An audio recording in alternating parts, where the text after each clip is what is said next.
একবার বিখ্যাত আলেমে দ্বীন সৈয়দনা হযরত আল্লামা সুলাইমান জাজুলি রহমতুল্লাহ তাআলা আলাইহি সফরে বের হলেন।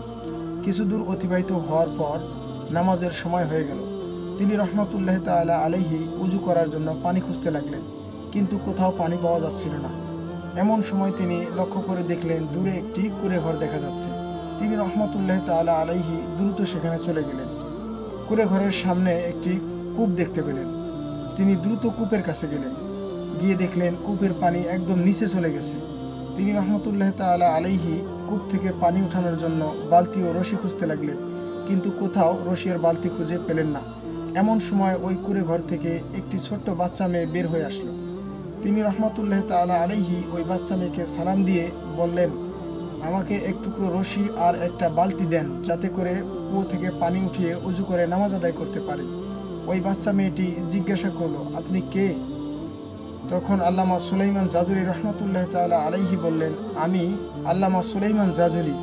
তখন ওই বাচ্চা মেয়েটি বলল, আপনি সেই বিখ্যাত লোক যার জয়গান চতুর্দিকে ছড়িয়ে পড়েছে। আপনি সেই ব্যক্তি যার নামের ডঙ্কা চতুর্দিকে বাজছে, অথচ আপনার এই অবস্থা যে আপনি বালতি আর রশি ছাড়া কুয়ো থেকে পানি তুলতে পারছেন না। এই বলে ওই বাচ্চা মেয়েটি কুয়োর মধ্যে থুতু নিক্ষেপ করলো।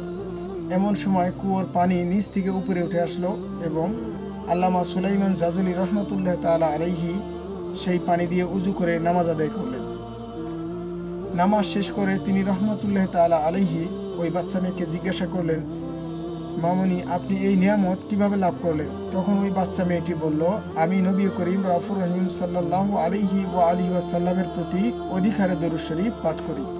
একথা শ্রবণ করার পর আল্লামা সুলাইমান জাজুলি রহমতুল্লাহ তাআলা আলাইহি সেখানেই নিয়ত করলেন যে দরুদ শরীফের উপর একটি কিতাব রচনা করবেন। পরবর্তীকালে তিনি রহমতুল্লাহ তাআলা আলাইহি দরুদ শরীফের উপর বিখ্যাত কিতাব দালাইলুল খয়রাত রচনা করেন।